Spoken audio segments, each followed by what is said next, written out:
Hello, everyone, and welcome to a new week of Peacemaker Season 2 Talks. I'm your host, Ronan Unchained, and let's talk the new episode of Season 2, y'all. As always, I'm joined with fellow friend Talade Plays. How you doing, man?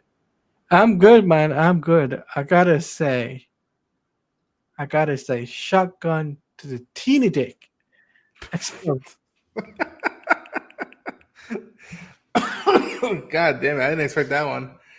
Um, Again, folks, like we always say, there's spoilers to be talked about this new episode. So if you have not seen it, please go watch it. Experience it. I'm very interested to see how you feel about a certain element that we'll talk later about Yeah. this episode. Um, man, oh man, oh man. Um, so we follow up that like, all right, now.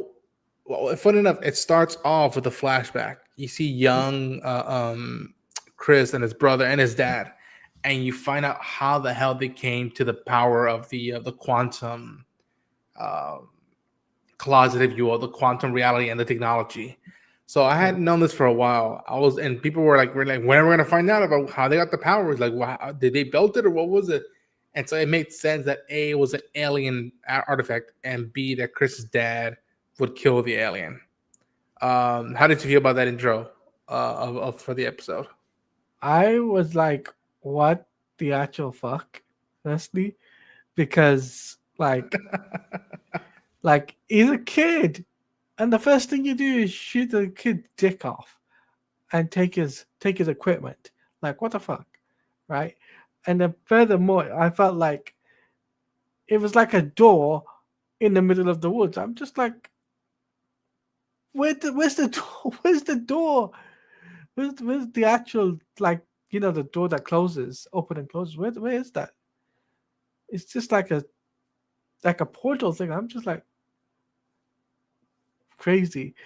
But I felt that I think it was Chris that literally said to his dad, "Don't."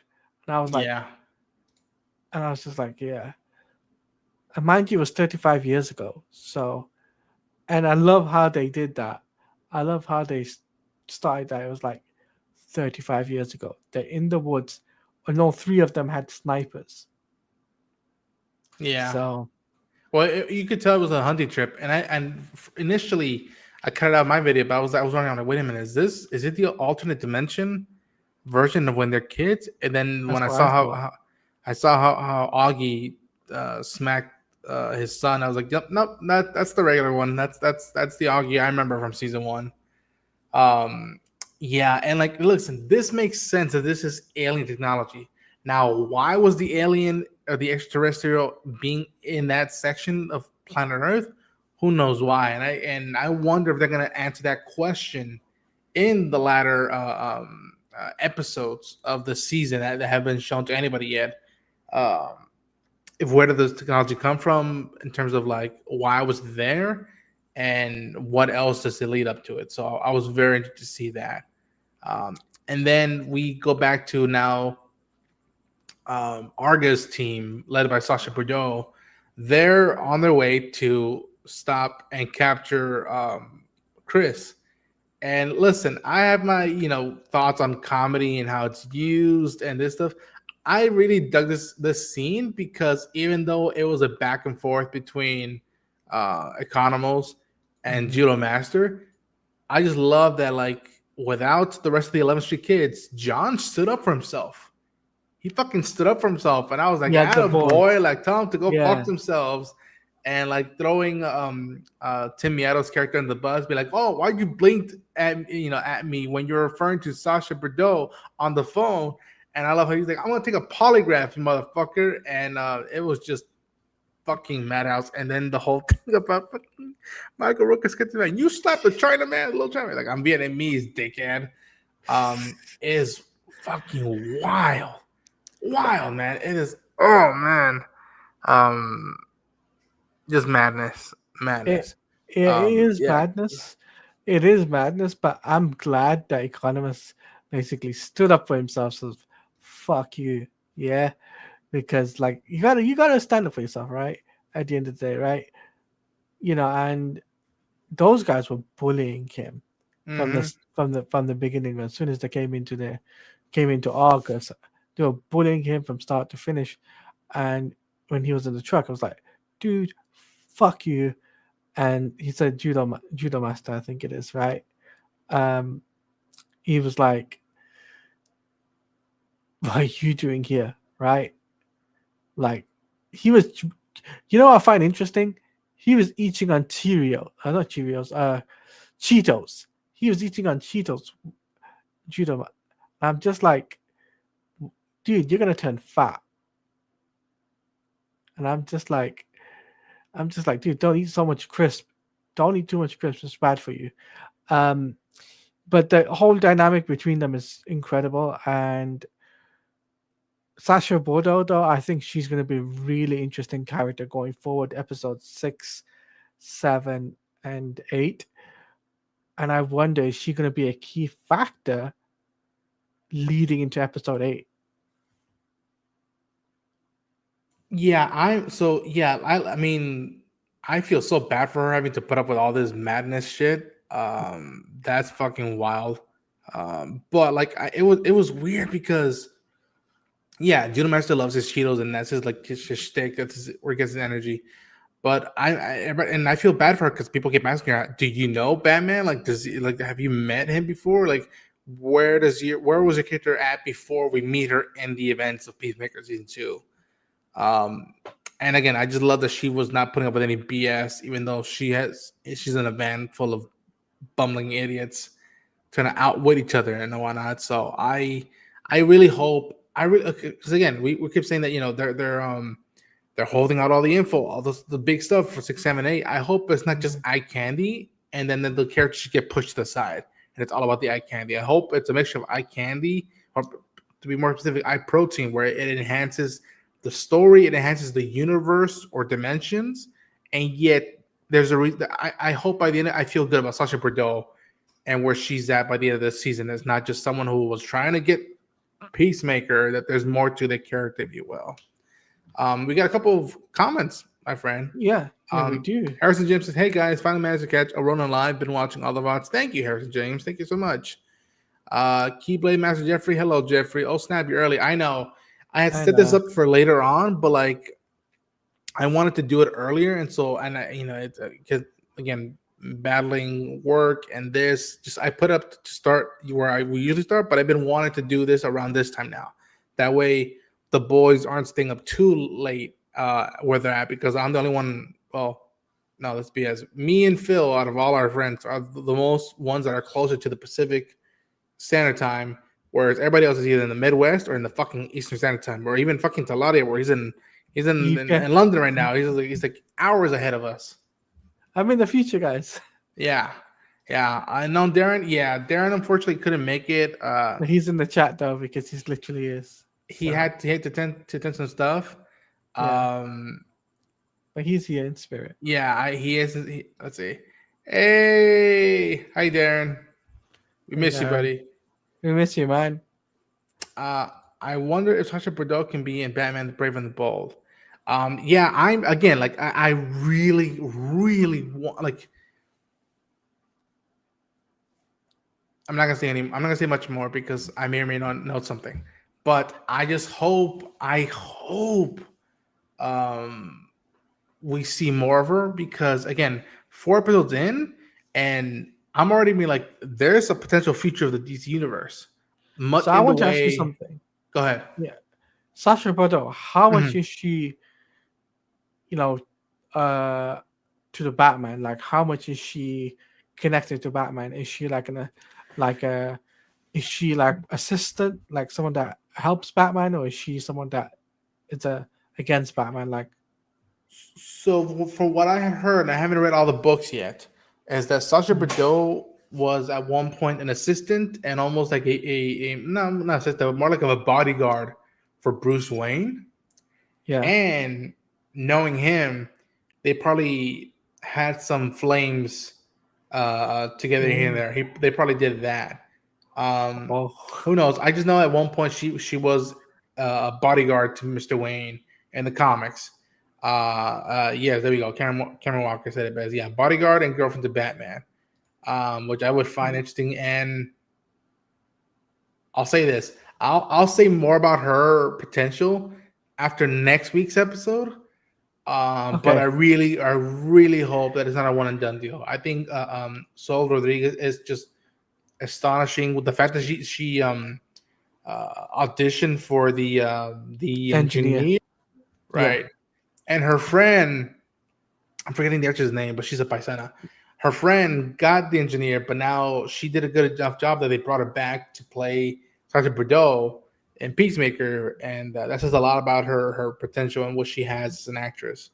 And I'm just proud of it as a Latino. I'm just proud of her, and I remember I wish like telling her, I wish you the best. Like hope we talk more, but like know that like I'm really happy that you got to shine your moment to shine, and she is just fucking. I just again not a pushover, just like yo, we got a fucking job, let's do it. And also, Yeah. Yeah. damn, she is astonishing. Um, let's see, Literally and figuratively. yeah, Master is still confused about Michael's character. I think we're all are, and we'll get to his character by the end of it. I think we're all still confused by his character. Yeah. Maybe Cameron, maybe. Hey, then bodyguard. She's like his bodyguard. With the whole gods and monsters tag, I'm starting feeling like this season is heading towards the new god. The Dimension Door is giving Boom 2 vibes. Yo, if we end up in Apocalypse, or we meet a fucking escape artist with his buff, hot, dangerous girlfriend, I will shit my pants. No pun intended. Like no figuratively, no, like probably literally, I would shit my pants. Be like, holy shit, we might do that. But because again, Tom King was announced that he's making his own Mr. Miracle animated series based on his run with Miss Gerard's. Yeah. So it's not out of the realm of that. Yeah, like again, why would you specifically write down and say people, oh yeah, this has 99 different entries to 99 different dimensions. Like, why would you put that out there right now? Like, there's a whole bunch of potential you can go with the pocket dimension. And I hope they don't get rid of this, because I hope this is just something that's for later. But it's something that like, okay, maybe someone has finally gone and messed around with it, and we can learn from now. Like, okay, don't do this because this might bring about chaos for where we're at. Um, Peacemaker helmet giving Orion vibes too. Yeah. Yo, Yeah. It does. I know exactly what you're talking about. But yeah, yeah. Imagine that'd be fucking wild if like he got his medal from Orion. That'd be fucking wild. I had a feeling, right? Go ahead. I have a feeling Mr. Miracle and Big Barda could be in the DCU sooner than we think, right? Possibly at the end of chapter 1 of the DCU, right? Mm, Because if you think about it, they're part of the new Gods era, right? And they have a big part to play in the Justice League um, lineup, right? Or Justice League Unlimited lineup, right? And their interaction with the Flash and Batman and even Superman to some degree as well. It's a big thing. So can you just imagine that James Gunn decides to bring Mr. Miracle and Big Barda to the even to the small screen, right? Not as an animated format, but a television show like Peacemaker, but it's really rated R, like blood and gore type of thing. I can see that happening, just like Clayface. I've been telling you this, dude, for the longest. Ever since we got this show going, ever since we got these random, like again, the fact that we got White Rabbit passing through frame of this show, it tells me that like anything is really possible more than ever, more than any other Yeah, regime, more than any other era in live action of DC. And kudos to the Arrowverse where they got closer, which this one has to catch up with what they accomplished with the Arrowverse. But I'm telling you, especially with what they put out in that mural of the Superman movie, anything is possible of characters, destinations, and stories with the DC universe. I think so. Which then circles back to how we see that um, that Chris comes back from the dimension. He gets the heads up, and he has to duke it out with Judo Master, and they go back and forth. And kudos on the stunt team.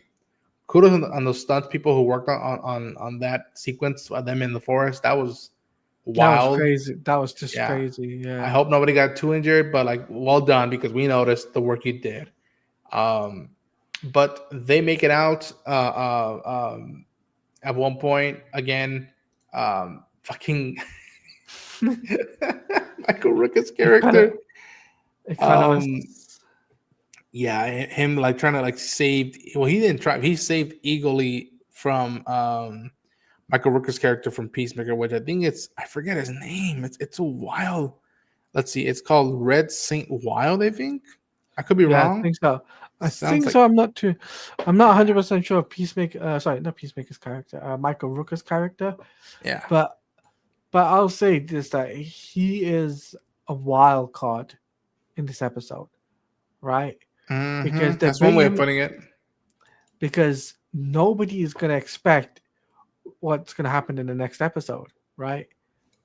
Because if you think about it, we'll get to the most important part at the end, but his powers is just like crazy, and he's a marksman. You gotta remember, he's a sniper. Yeah, he's the world's most elite, like eagle hunter, if you will. I think that's what they said.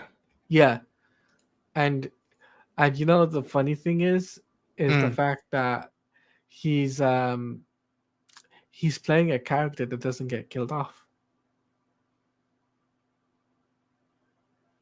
In the first episode, he didn't get killed off. Yeah, no, he didn't get killed off. Yeah, because I think in Suicide Squad he gets killed off quickly. Yeah, That's wild. We see him opening his third eye, if you will, after the injury, which is funny as hell. I find that funny. Yeah, I think. Let me see. James Gunn was talking about Michael Rooker's character in the newest episode of the Peacemaker podcast, and their character was recast. I haven't seen that episode yet. I like the weeks prior one with Joel Kinnaman. I gotta watch that. Yeah. Yes, Ronan. Yep. Karen Walker. Do you guys have a theory of what the secret project Gunn was talking about on the Peacemaker podcast? I think it might be Martian Manhunter. Okay. Put your wild theory out there.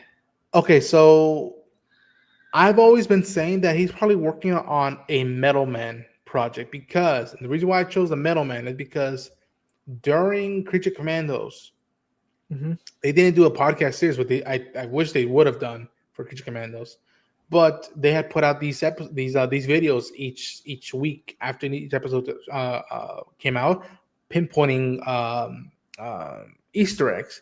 And one of the Easter eggs was the episode with G.I. Robot, and how they talked to, I forget the doctor's name, but he's in charge. He's the guy who created the Metal Man. And James Gunn had said that was his favorite comic book when he was a kid, or he was one of his favorite comics as a kid. And I think he alluded to maybe wanting to do something with them in the near future. And it's like, I wouldn't be surprised if he wants to do that of a project with a Metal Man. Just because, and again, I have to really think about it, because again, Martian Manhunter is a good pull. As soon as Superman came out, there was the big rumor that Mr. Terrific and Jimmy Olsen were going to get their own TV shows or their own projects. I would love to see something with Mr. Terrific. Hell, if anything at this point, I say start rolling the ball with the Terrifics. And now that we only saw Hawkgirl and Guy Gardner in the season thus far, what if by now Mr. Terrific and Metamorpho have left the team to make their own squad? And like, no, we're gonna do the Terrifics, and we get to play with stuff and whatnot. So I wouldn't be surprised if he does that. Another thing he's alluded to in a very vague way in Creature Commandos was Hub City. and that's the home place. If I'm not mistaken, I could be wrong. Is the home place of the Question. So is the Question going to be in play? You know how much I love the Question. Um, I literally cannot fathom what else they're doing. Except that, like, if you're gonna do another project, let it be a new character or do another story with another character that leads up to something cool. That's not on its own. It I leads up to something cool. I think. I What I about have you, Claudia? I have a theory. Mm. The Outlaws. Ooh, damn. No Has one he has talked about the Outlaws? No, not yet. But Okay, then that. let's think about it, right? He's already got an established Bat family, right? For Brave and the Bold. Sure. So think about Red Hood's already been established because of the dynamic duo film, right? Yeah. And through that, they hop into the Outlaws from that as a secret project, but this time it's live action. Mm. Yeah, you know what's weird? Another one idea I've had is Checkmate. What if he does an organization like new? And I think that's my big theory that by the end of it, that maybe the formation of Checkmate occurs where like Amelia runs that, Peacemaker and Judo Master, and maybe eventually Vigilante all put their differences aside and they work together to form Checkmate, and Leota runs it as well. So I wouldn't be surprised if that's an element to it. But you all know me. If you haven't know me, I'm a big Animal Man fan, specifically the Grant Morrison run. I'm a big fan of The Question, both iterations, both Vic Savage and Renee Montoya. Um, what else? What else? I would want to see the Sandman, the OG Sandman, not Neil Gaiman Sandman, to be played out. Adam Strange is another great one. I know he's a big fan of that comic book that Tom King wrote. Endless possibilities. I think. Star Sapphire. Yeah, oh yeah. I think he could be connected to the Red with his name and all. Let's see. Oh no, he said, it is early days, but it does rub me the wrong way a little that he actually seemingly has powers through his cultural appropriation. But I do imagine Eagerly will come out on top. Yeah, that's the weird part, that it's giving off very like Willie Nelson meets Tonto vibes, which we'll get into it later. I think he could be limited to the Red with his name and all. Harrison said Metalman animated series is a good shout. I think so, yeah. William Magnus, that's the guy who made the Middleman. Exactly. Yes. He was talking to the director and he asked how much CGI cost. CGI cost a lot.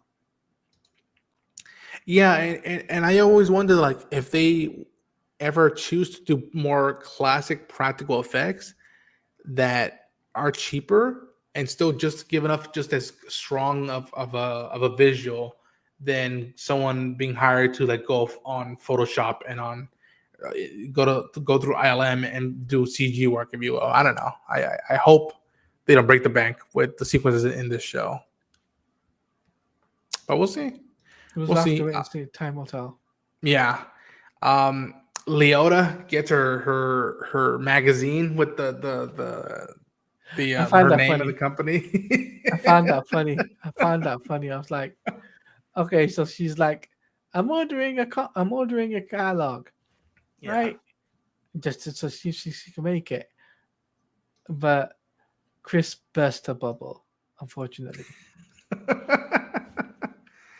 Yeah, and again, shout out to Economos, because we see that like he's attending Red, and then he easily has to go hack through the door of Chris's dimension, and he had enough of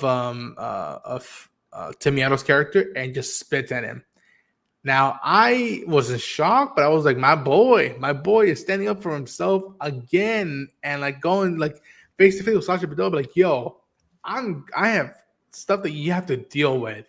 And then again, Ginger Beer and all this stuff just spits at him. And some people were like, what? That was not uncalled for. We're like, yo, after how many episodes and the whole thing of bird blindness? Come on now. You're telling me this is a bridge too far? You forgot to mention there was another Pokemon reference in this episode too. Was it? Wait, did I miss it? What was the Pokemon reference? I think it was to do with Bulbasaur or something. I can't remember exactly. Oh, really? Yeah. There was a Pokemon reference. I missed it. but yeah, and then we get the acknowledgement now from like, okay, they couldn't find the pocket dimension. Chris had obviously switched it from his dad's house to now the cabinet where they used to stay when they would go hunting, his grandpa's cabinet.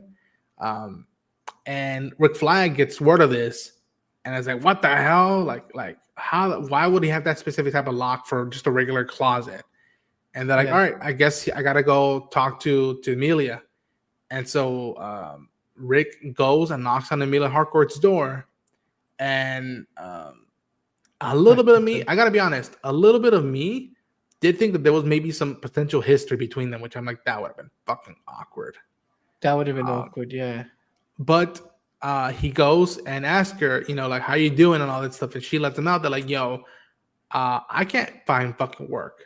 Like they've like, I've been like excommunicated from all of the intelligence community, and because Waller couldn't hold her rage and had to let me out of it.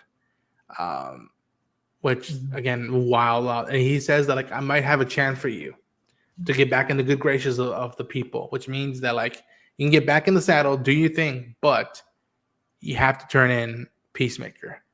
And I love, dude, I don't know how you felt about this scene, but like, I love that like she made an effort to say, listen, yes, he killed your son, but it was direct orders from Waller. But I also like what he said in rebuttal, like, oh yeah, we're, you know, just like me in Picolistan, and just like you and Rick Flag Jr. in Cobra Maltese, when she went too far, we disobeyed orders. So like there was both sides that are valid points of like, yes, he was following Waller's orders, but he could have disobeyed orders. Again, that says to the mind of where he's at in his life. I really dug that scene between them because again, it was just the history between them, and I love that we got to spend time with two of them that were coming from polar sides of the scenario, but we're both going through shit in this season. How did you feel about this season, Taladia?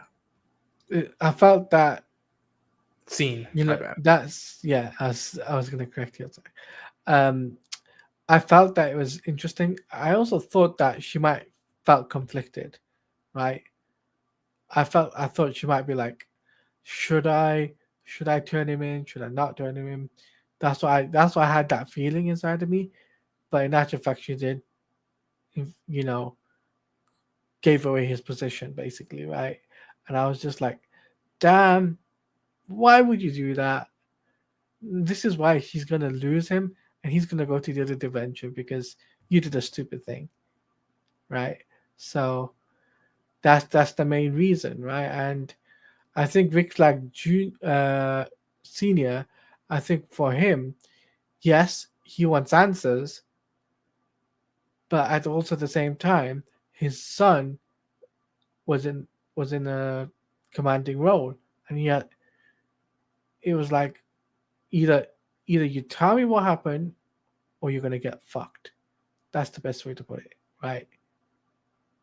Because that's what he wants. He wants answers from the person who killed his son in the first place. That's why he wants a complete chapter close on that book. That's what he wants. Yeah, and like again, I think who was it? I think someone here said, I think it might have been Jeffrey. Yeah, Jeffrey says, Yeah, he kept calling her kid, which makes sense. Her yeah, kid, you know, kids, which makes sense. Yeah, yeah. I just, man, and you know, again, even after that, I don't have the actual shot, but like when they head out, she tells them, all right, we're gonna go meet up with him. We're gonna do this, but we're not gonna kill him. We gotta bring him in. And dude, as soon as this ends, John gives her a look of disappointment. And that broke my heart. I was like, oh no, because he's been doing his damn best to like manage the job that he likes doing, but being loyal to his friends. And now he's seeing someone who's who's having their cake and eating it too. Of like, I gotta get back in the game. And she's probably potentially willing to sell out Chris just so she can get a job back. And seeing John's just reaction was just like, it hit me. I was like, oh no, because that's like, yo, we've been through a lot. And just like that, you're gonna walk out on us like that. Like it was all brutal. it was brutal, and yeah, and then it was like cuts to John Cena's scene, right, of him driving, and then it cuts to fades to black, and then I'm just like thinking, I wonder what Chris would be thinking when he gets sold out. If anything, he would be like, "You sold." If anything, I think the next episode, if once he gets arrested and all of that, I think he'd be like, "You sold me out. You did this, right? Now I don't want nothing to do with you. I'm going to another dimension. Screw this universe, right?" That's what I feel. That's what I think is going to be the case. That's what I'm afraid of. Yeah. Yeah, that's what I'm thinking. Yeah.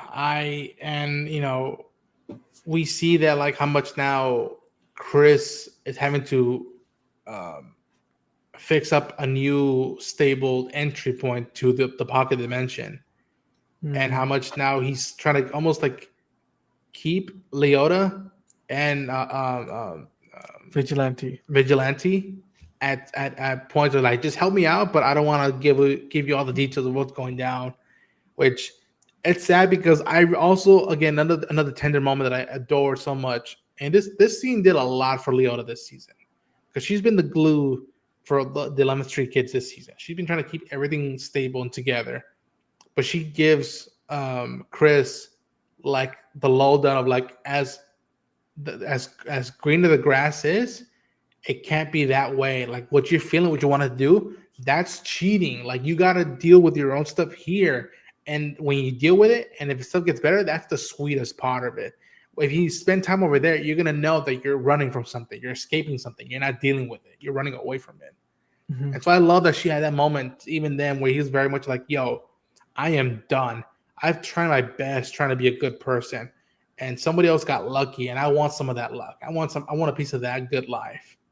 Um, it was really like beautiful to hear her talk to him about that. How do you feel about that, Talal? Yeah, it was beautiful, beautiful to hear, and I think she's the one who's a little bit more closer to Chris than any of the other 11th Street kids, right? And I feel like, don't forget, I haven't seen season one, so for me, it's like I felt like she's really close to him. If anything, she drives him around. She's she's taking him to interviews and all these things. So that's why I feel like she's the right individual that basically says, I know, I get it, you know, what you're going through. And even on the trip to his grand to his hunting ground The house, right? cabin, yeah. Yeah, to the cabin. She tells her, "Is this a delusion type of thing?" When it comes down to the pocket dimension thing, and she said, "No, no." He said, "No, no, no, no. This is legitimate." And I'm just like thinking, is she gonna see everything that happened in the what's it called, in the pocket dimension? Not in Because the she pocket. still doesn't fully believe him about that. Like she Yeah. just taking him as his word. Yeah, yeah, So I wonder if they're gonna go into the dimension and see yeah. the burnt bodies. So that's the main thing. Um, that it's gonna be crazy. I think the next few episodes are gonna be really, really crazy. I think, considering this episode though, it was like a cliffhanger. It was, yes, it did have action, but I think this episode was a little bit more weaker than last week's episode. I felt. Yeah, it's my least favorite of the season thus far, but it's not a bad episode in my opinion. Yeah. Like it's still excuse me, it still had its moments here and there of Hmm. like humanity and stuff, but like I just love that, like, and again, I've been saying it for this season thus far, that like the the plot is the background stuff. The human and the personal character stuff is in the foreground, and that's something that like it's on focus. And so I Yeah. appreciate that even an episode like this, where like I think it was a little bit shorter and it was a little more whimsical here and there. Um, that you kind of I think this is if they're really holding back those last three episodes, then this episode and probably even potentially next week's episode are going to be necessary, like not even dips, but just like stable episodes. That way we can rise up and go on a different fucking roller coaster by the time we get to the last three episodes, because he's been talking it up, James Gunn. And so I'm Yeah. like, I really hope it delivers on everything you said. If not, a lot of us who cover this stuff in the media are like, why don't you just show us that early on? You blew it up out of proportion. Like, why was it necessary to blow it out of proportion? Like, I don't know. Can I make a prediction? Yeah. I think at the end of the next episode, it's going to be like a roller coaster, and it goes up and up and up, right? And it stops. So we're at that ending point, right? And we're like stalemate just before we go sliding down, right, on the roller coaster. That'll be episode 6. 6 is like we're going on a straight line. He said 6 are his favorite things he's ever done. Yeah. So 6. Yeah. So I think 6 will be that straight line. 7 will be going down really, really fast, and 8 will be like, and it went into the water. For those who don't know, so I recorded something because after episode 1 dropped, they put out a trailer of like this season on Peacemaker, and there's a clip that's part of that trailer that like I haven't seen yet, and I'm like, what does this imply? And I did a little video about it that you'll see later on once we get after episode 5, which is the one that most everybody after episode 5, all of media, press, and general audience would have been caught up together, unless we start investigating, the screeners. But like, it'd be a good time to drop that video, be like, yo, this is part of the trailer they put out like weeks ago. When is this gonna happen? And if this happens, does this mean this, and this? So we'll see where we end up with that element. So by the way, what's his name? Harrison James said he calls Judo Master Bulbasaur. Yes, I believe that's where the reference was. Yeah. Yeah, so just to mention that. He also said that metahuman levels of spit aim from Econ are gold. Yeah. Bet Deathstroke uses that magazine. That'd be, if we get Deathstroke, that would be a non-brainer. No-brainer. It's going to break Chris for sure. Yeah, the whole notion of Emilia and Rick Senior. I think there's a chance that Harcourts isn't actually blacklisted, and it is the toxic masculinity preventing her from getting a job, and Rick's using that to his advantage. That sadly wouldn't surprise me either. Yeah. I low-key want to see Rick Flag Sr. break down and cry in front of Chris. I don't think Rick has actually gone through the motions of grief yet. No, he hasn't. Bro. I might even break down crying if I see that happen. Adebayo's arc this season is paralleling Chris's. They're both seeking something new, and by doing so are pushing those closest away from them. Yeah. I can see that parallel. Yeah, I can see it too. Yeah. Episodes 5 and 6, 7, and 8 are probably going to be the best episodes, says Master Jeffrey. There's more stuff to occur next week's episode, which I hope you all watch. After that, I'm really interested because he's at 6 and 8. So I'm really, really interested to see how the next few weeks are going to go for this show, this character, and for the DC universe. Yeah, for sure. To close out on the main talks for the episode, it ends with okay, Amelia says, all right, we're gonna meet up with Chris, and then we're gonna stop him. They're building out the new stable door for Chris's cabin, and dude, I don't know how you feel about this, but man, oh man, did Michael Rooker just start doing his voodoo shit to hunt down the powerful eagle, and he started doing this type of witchcraft and supernatural stuff. This was fucking bonkers. That shot there, right? Fucking awesome, right? Like the blue flames around him. I'm just like, what the fuck? That is crazy.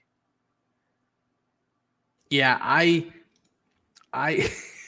Jesus, this is fucking wild. This still happened. I know some people who are very well, what the fuck are you doing with this shit? I'm still in shock. I don't know if I'm mad. I don't think I'm mad. I know I'm not cheering on this. I don't think it's my next favorite thing, but I'm just like, yo, that is fucking wild, and that is a swing. That is a swing. I'm really. The fact that they gave Eagle his own arch nemesis is wild. That's a wild choice that I don't know if I would have done, because I And I love Michael Rooker. I met him before. He's sweet in person, sweet human being. Yeah. But I would for sure thought this element of Eagle Eye versus the Eagle Hunter, you would throw in that time and space for Vigilante to grow out his arc for this season. Because almost each time he kept saying, I wonder the next dimension, there's another alternative of me. I wonder the next dimension, there's another, like, that's all I keep hearing. Either that or just like bird and animal trivia.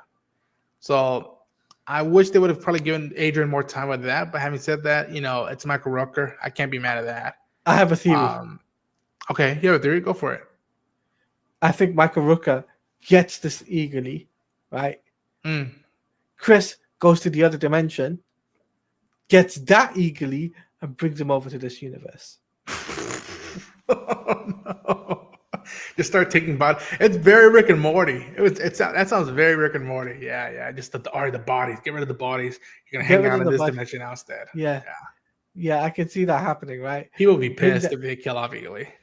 Yeah, people would be annoyed, but he'd be replaced with the other dimensions eagerly. Yeah. Right? So it makes sense. Yeah. Cameron says that what I've seen on social media is that people were pretty chill and laughing with the Michael Rooker character. All right, well, all right, that's a choice. Indian, that's again. When I heard so I heard some people. So I had talked to some friends who had seen these episodes prior to me, and then I caught up to the episodes. I'm like, oh, that's what you meant of like you having issues with this. And they're like, yeah, it didn't sit well with us. And I'm like, we can't put a finger on it. And I was like, did it give off Tonto vibes from the Home Ranger movie? They're like, yes, that's how we felt. I'm like, oh shit. Oh shit. Do you know the vibe it gives me? What's his name? Nightshade from Mortal Kombat vibes. Oh really? Yeah. Nightshade uses like these powers, mystical powers and whatnot.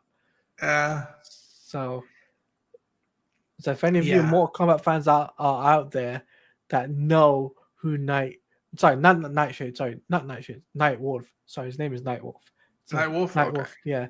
Nightwolf. If you know the Nightwolf character, you know what you're getting into. So yeah. Yeah. Same Cameron. I would be curious to see who was originally casted for the role. Same too. Same here, Harrison. I'm like, wonder who was originally casted, because again, we all know by now that like Peacemaker was originally written for Dave Bautista. Yes. But he couldn't work it out. And James said he was a fan of what John had done in Trainwreck, that he casted him. And they got along very well and became really good friends. And now he's like, all right, I want to do more with this character and this actor. So, yeah, I don't think that I don't know what that means, Jeffrey. I had a theory early on in this season that there was a parent trap situation with Eagle Eye, where the two Eagle Eyes swapping at some point when Chris would let him fly around QUC. Yeah. Stream with just running to live, so this is fun stream. No, we miss Darren. We miss Darren. Yeah.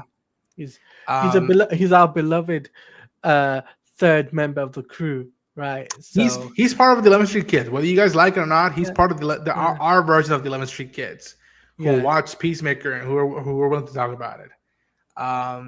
I was shocked that there is no outrage about Michael Rooker character on social media. I know that's what I'm finding. It's fascinating to me that like I for sure thought people were like, what the fuck? I'm not going, what the fuck? Like, again, I can deal with dark humor. Like I always said that one of the funniest scenes I've ever seen in any show, movie, comic book, or whatever, is the Django Unchained scene with the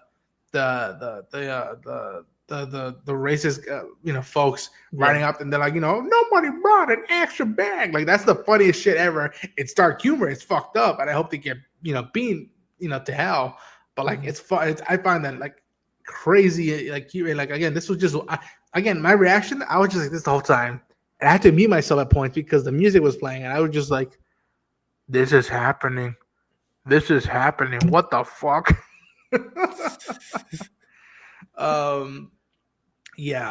Have not seen season 1, so is this season 2 slow pace or the usual pace? From what I remember, this was the usual pace, though season 1 we were just meeting up these characters, and for me with season 2, you're spending more time with them and not worrying about the plot. That you're spending Yeah. time and seeing how does Leota feel about her life and her friends. You're spending time with John and what he's dealing with his struggle between the job and his friends. With Chris and how it feels his relevancy and what he's doing with his life now. The only one that feels like I wish they cut down a little bit on him, in my opinion, is Adrian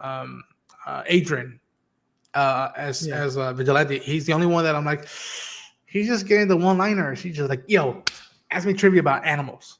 Oh, I hope there's another. I hope I have a doppelganger. That's the only thing I've heard of Adrian in this, and that's all I'm gonna say until after next week, because after next week, then I'll have more thoughts on the Adrian. Yeah, we'll have more thoughts on it next Yeah. week for sure. I don't think that universe has an Eagly. That's the You thing never that like know. You that's never know. but I know, but that's what's fascinating. That like that universe thus far hasn't had an Eagly, but it has Chris's brother. And this universe doesn't have Chris' brother, but it has Eagly. So in essence, this universe wants like Eagly is the successor brother to Chris that his own brother would be in the other dimension, I think. Yeah. Originally, Vigilante was going to be played by Chris Conrad, but recast with Freddie Stroma. That's Okay. right. I think yes. I think you're right that like initially that was who was supposed to be playing it, but that it didn't work out. Um, that's right. That's right. Chris Conrad. Huh. That would have been another interesting take to see where that, because I look at Chris Conrad's photo now and it's very much that more I'm gonna say jock, but just way more akin to what Chris looks like in comparison to like Freddie Stroma's agent. It's like a 180 to what Chris is, but it's a cool dynamic in this vibe, in this type of style between Vigilante and Peacemaker. Which, again, if there's a doppelganger, I hope, and I think even Jake would appreciate this. I hope that the doppelganger of the other dimension is closer to the comics than the Adrian is to our show. I think. I'll put this out there. I was gonna Yeah, put this out there. Imagine if it's Chris Conrad comes and plays the other version of that would be Vigil- funny. That'd be really funny. If That'd be the case. wild. Yeah. Ronan wants an Adrian Chase movie. I wouldn't be opposed against it. Or maybe not even a movie, but like a TV movie. I wouldn't be opposed against it. You know, guys, how much I feel about the specials at Marvel. I think those are some of the best that they've done. Not even of recent times, of all their whole existence as a studio. Those two specials, the Guardians Holiday Special and the Wolf by Night. DC should not be afraid to do something similar to that and just be a TV movie. And you don't have to do a big movie or a episode show. Just try out a TV movie as a one-off. If the character and the crew like spending time with this character, want to hang out with him again, you can do so. But like, I don't think do I own the comics or not? Maybe I do. I have to look through it. But I know Alan Moore wrote either an issue or two of Vigilante, and they were fucked up, dark, sad stories. And I've been trying to get my hands on those, I think, comics. I don't know if I have them. I have to go double check. But like, you can even do that story and adapt it into a TV movie, I think. Because it's two issues. You don't have to write a big, 2-hour project, if you will. Yeah. Yeah, that's what I think now too, Jeffrey. We would have seen him by now. Maybe a Pet Snake or Alternate Chris has a lot of April themed stuff. Yeah. Eagly is the prime eagle because his Chris brothers reincarnated confirmed. Just kidding, but low key, nah. No, that's what I always thought that like. I always thought that like Eagly in essence was Chris's brother, and it would have been really comic book and science fiction. Like, what if Chris's brother subconscious was transferred to the bird, and it's just been his brother the whole time, and he hasn't realized that like, yo, my brother's been alive. He's just been trapped as a bird in a bird's body. Has been exactly reincarnated. But like, yeah, it's probably just like a throwaway stuff. But you never know. Yeah, that's true, Harrison. Yeah. Hero's Journey wants to know about how you doing. How's your Borderlands 4 streams doing, Taladia? I'm not doing Borderlands 4. So I'm not covering Borderlands 4 because currently I'm covering 007 First Light. So yeah. You gotta cover. It's possible. Yeah. But yeah, I think that's most of our thoughts for the episode thus far. I think we're gonna start closing out the stream thus far. Do you have any Yeah. final thoughts on the episode, Taladia, or anything you want to If see more of in the future from any of these characters? I do want to see more of Vigilante getting dialogue. That's one thing I do want to see. And I Yeah. and I don't want to see more orgies. I want Vigilante to get something. I want Vigilante to kind of get his time to shine. And I do want to and I do want to see the Amelia Harcourt and Chris Smith together finally, and You they want to see what team happened on up. the boat and all that? Yeah, Yeah, yeah, I want to see that. yeah. But if I have to rate this episode though out of 10, I'll probably give it a 7.5 out of 10. I would go 7. Yeah, I Yes, think episodes 1 and 2 were more like 8.5s, 9s. No, yeah, no, 8.5s. And then episode 3 was a 9 out of 10 or like a 9.5 out of 10 for me. yeah, But yeah, this one was a 7. I liked it. It's not the strongest out of the season this far. yeah. But it had some great moments in it, and I appreciate that. And that it wasn't boring, and I wasn't bored at all for me. But yeah, uh, Taladia, thanks so much for taking the time to hang out with me again. No, Please, I love doing these streams, man, every week. So I appreciate it, man. But please, plug yourself. Where can people find you, and if you have anything you're working on right now? So you can check me out on YouTube at Taladia Plays, and I'm on X at Taladia Plays _. What I got coming up on my channel is I'll be doing a video for the 007 First Light Collector's Edition and what you get with it, and also talking about why it's a stupid, ridiculous price just to get the man with the gold, just to get the golden gun, right? Yeah. I'll be making a video about that, and also I'll be making a video about the Lego Batman Legacy of the Dark Knight. Everything you need to know, all the details you need to know for thus far. So expect that video out this weekend, or maybe next week, because I've got loads of things I got to get done. And then if I got time, I might do some Injustice 3 videos and talk about that if I could get time around that. But there's a lot coming. And also next week, guys, next Saturday, I'll be doing first 5 episodes with myself. I'm going to have a special guest, aka Dave the Film Junkie, coming on my channel to talk about Peacemaker, and I want to hear his opinion on it. So stay tuned for that. That'll be a live stream, and you guys are welcome to come by and check it out. Because I will be doing a stream, but don't worry, I'll be on Ronan's stream. But after that, I'll be coming over to do my stuff on a Saturday night, Sunday morning. So stay tuned for that. Yeah, finally. Yeah, who knows? Maybe this might be the time that finally, our channels fully cross over. We're like, all right, you've been on my channel a couple times. Now I'll be on your channel a couple times. Yeah. Go check out his channel, y'all. This is the perfect time for Ronan to come on my channel too. Yeah. Harrison James, I agree with that. Better than exposition episode, but still enjoyable. Thanks for the stream, guys. Enjoy the rest of your weekends. Hopefully, I'll make it on time next week too. No, thank you, Harrison. Thank you so much for hanging out with us. You're not late. This was just me wanted to start up a little bit early. I'm glad that people showed up and were interactive engagement. This is what I want to do. The more the numbers grow, the more engagement happens, the more my crazy ideas can start popping up. I've used the boys in the States as an example, but like again, I'll throw another example. If this channel grows, if the stream grows, if people from the from DC Studios, from the show that worked on it, if they want to come on and talk with us and hang out with us and geek out about stuff, they're more than welcome. I want to get to a point with my channel on these streams and more future streams that like with enough dough that I could be making on a random, day, I could be like, yo, Talaya, we're gonna be doing in 2 weeks. Okay, you got nothing going on? Okay, I'm gonna be in London. I'm gonna fly out in a few weeks. We'll go to the pub. We'll go catch a football game, and then we'll go shoot some stuff together, and we'll do some stuff. Like I want to be able to do that. That's my end goal. Is that like by the time I can grow up channel, grow out stuff, I can do random stuff, and it'd be like a random IRL moments with my friends who I've known for months now, internationally and globally, via internet. And so I'm hoping that we can draw that out. So thank you so much for hanging out time here, Harrison. That means a lot.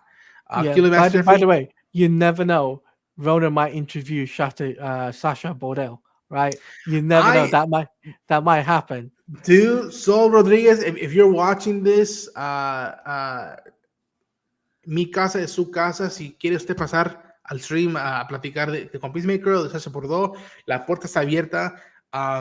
Fuck, I should message her people and be like, yo, can she talk about Peacemaker? Like, I would love to talk to her about Peacemaker. Though, if she is on stream, half of that stream is gonna be on Spanish, and if y'all don't speak Spanish, good luck to y'all. You have to deal with it. That's the way it's gonna be. Because I cannot not talk Spanish with her at points if we get her on the stream. Yeah, Harrison James, thank you so much. Here's Journey. But yeah, you can find me here on my channel, on YouTube, on all the socials.